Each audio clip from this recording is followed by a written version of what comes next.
5, 4, 3, 2, 1.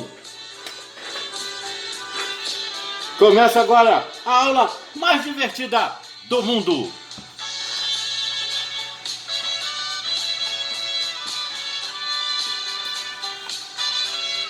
E quem pediu a música de hoje? Esse pedido vem do Ceará. É da querida Raimunda Viana. Mais uma participação da Raimunda do Ceará. Muito obrigado, querida. Tá aí a música que você pediu.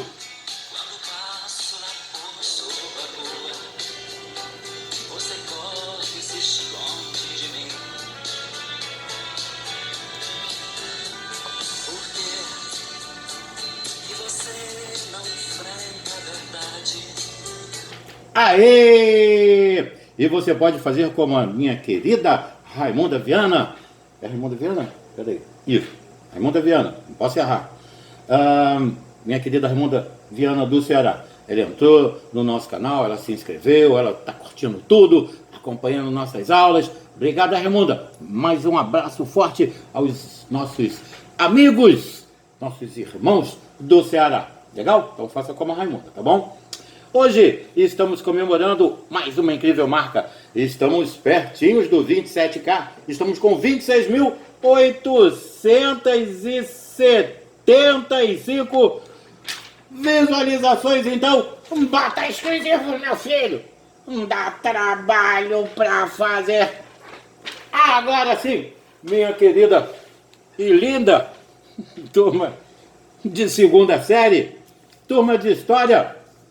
Hoje nós vamos dar prosseguimento aí ao processo de independência da América Espanhola e vamos estar falando aí um pouco mais sobre Simão Bolívar. Você vai decidir se o Simão é bandido ou não é. E se ele é bandido ou se ele é herói. É ou não é? É para você que estava com saudade das minhas imitações do Silvio Santos, tá aí um pedacinho. Se o Silvio descobrir isso, ele manda cortar minha cabeça, igual fez com o rei da França. Bom, então vamos tratar hoje sobre o Simão Bolívar e você vai dizer se ele é herói ou se ele é bandido, né? E nós paramos ali onde o Simão Bolívar ele tinha feito várias viagens, né? Passou por França, Estados Unidos, e aí ele acaba aderindo, né? Aí esses ideais revolucionários, literalmente lutando pela independência dos países da América do Sul, retornando então à Venezuela em 1807, e aí, conforme está escrito na história, assim que ele chega em Caracas, o povo estava inflamado por conta da causa revolucionária, pela luta aí, né, contra a Espanha. Nesse momento, o Bolívar, olha a intimidade, Bolívar. Nesse momento, o Bolívar ele já era adepto ali dos ideais revolucionários, porque lá em 1805, durante a sua passagem pela Itália, ele tinha feito uma promessa.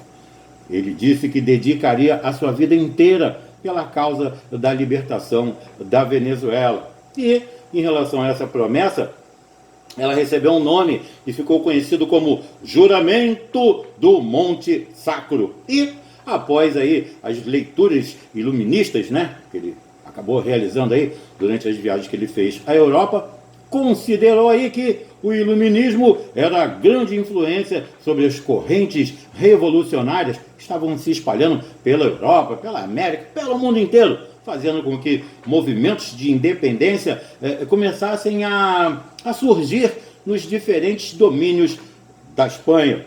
E a Espanha, ela estava vivendo ali uma certa crise por conta das tropas do Napoleão, que invadiu aí vários países, inclusive a França. Inclusive a França. Napoleão era francês. Inclusive a Espanha. E ali ele vai trocar o rei da Espanha. Como os domínios eram muitos, o Napoleão ele acabava colocando seus parentes aí para poder estar tomando conta. E na Espanha não aconteceu diferente. Ele troca o rei Fernando VII pelo irmão dele, o José Bonaparte. Bom, O enfraquecimento da Espanha, aí, a influência das ideias revolucionárias, elas motivaram movimentos de independência, né, conforme eu disse. E esses ideais iluministas, eles vão ajudar aí os colonos americanos a criarem aí um senso de identidade, pertencimento, melhor colocando, um senso de pertencimento local, que buscava aí uma ruptura com a Espanha e já desejavam aí a autodeterminação. Bom, então nesse contexto, o Bolívar, ele atua aí diretamente garantindo a emancipação aí de várias colônias espanholas. Seu primeiro local de atuação, conforme eu falei, foi, né, a sua terra natal, a Venezuela. Aí ele faz parte aí da chamada Junta Governativa. Junta Governativa. Ali foi uma instituição formada em 1810 que atua aí na independência da Venezuela, né?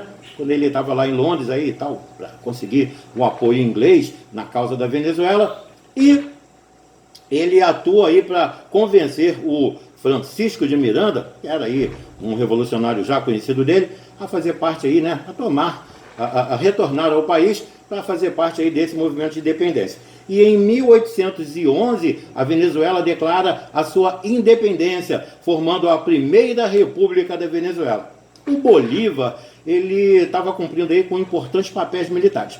Mas os espanhóis acabaram conseguindo recuperar o controle em 1812. E aí o Simão Bolívar, ele fugiu para Nova Granada e montou uma força de aproximadamente uns 800 homens. E aí ele volta para a Venezuela, ganha adesão popular e lidera as tropas. E em 6 de agosto de 1813, eles entraram de forma vitoriosa em Caracas, proclamando a Segunda República da Venezuela. E foi nessa liderança aí que ele recebe o apelido de Libertador. Então, uma nova derrota aí para as forças que eram leais aos espanhóis, força o Simão Bolívar a fugir de novo. Dessa vez ele vai lá para o Caribe, lá no Haiti, na Jamaica, né? Ou melhor, ele vai para o Caribe, tanto no Haiti quanto na Jamaica. Ele escreve ali, em 1815, a Carta da Jamaica, um dos documentos que melhor resume os seus ideais aí, né, de revolução aí em relação à América do Sul. E ele defendia que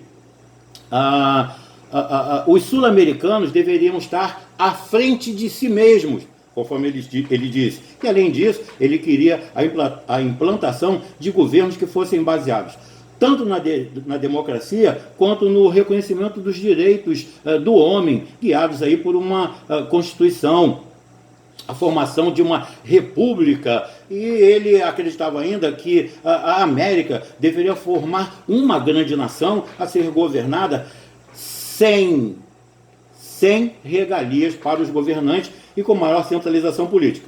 Já viu que isso aí não tem como dar certo, né? E aí, em 1818, ele retorna à Venezuela, declara aí a libertação dos escravos e formaliza a independência da Nova Granada. Derrota os espanhóis na Batalha de Bovacar, em 1819. E em 1821, ele derrota os espanhóis lá dentro da Venezuela e formaliza a independência desse país, né?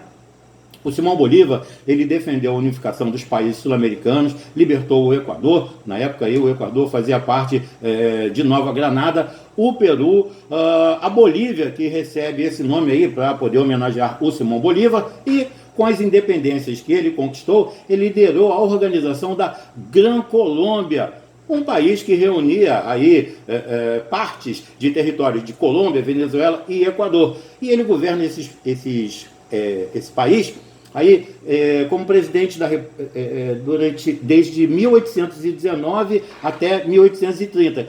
A partir de 1828, ele tenta assumir uma postura assim mais centralizadora, mas esse projeto dele acaba fracassando porque as elites aí de cada região tinham literalmente diferentes interesses e acabam aí minando o poder da administração dele. Então, o caudilismo e os debates entre os centralistas e os federalistas seria a tônica na América Espanhola. Após a independência dos Estados Unidos, ali, que buscavam a sua hegemonia no continente, e desde 1823 já haviam elaborado a doutrina Monroe, também conhecida como América para os Americanos. Ali eles defendiam uma autonomia das nações americanas em relação à Europa. E por conta disso, era reconhecido de imediato a independência das ex-colônias. E a Inglaterra, ela estava interessada na manutenção do livre comércio, porque ela estava em plena revolução industrial. Então, o enfraquecimento da Grã-Colômbia e a possibilidade de que uma guerra civil despontasse fizeram Simão Bolívar renunciar à presidência em 1830. Mas você acha que a história para por aí? Claro que não, porque na próxima aula nós vamos observar que a Grã-Colômbia, ela se dividiu em Colômbia, Venezuela, Equador, e o Simão Bolívar passa os últimos meses da sua vida na Colômbia. E isso tudo já é um assunto para uma próxima videoaula. Então, não se esquecendo... Não? Continua? Então tá bom. Então, você não chamaram a atenção aqui, então tá bom. Ele tem tempo? Vamos embora. Então, onde que eu parei? Ele contraiu tuberculose, né? E aí ele literalmente ficou impedido de viajar para a Europa. E ele vai morrer em 1º de dezembro de 1830 por conta dessa doença. Legal? Em relação ao Simão, essas colocações aí sobre o processo de independência da América Espanhola, nós damos por encerrado. Então, sim, no bloco de número... na aula de número 9, nós vamos falar sobre os Estados Unidos hoje. Muito legal. Obrigado, tá? Só faltou só esse pedacinho, então. Mais uma vez eu reforço a ideia de que, não se esquecendo que nós não estamos em férias, e sim em quarentena, eu peço que todos tenham muito amor, muito carinho, muita paciência com todos que estão ao seu lado. Espero que todos fiquem bem e até a próxima aula.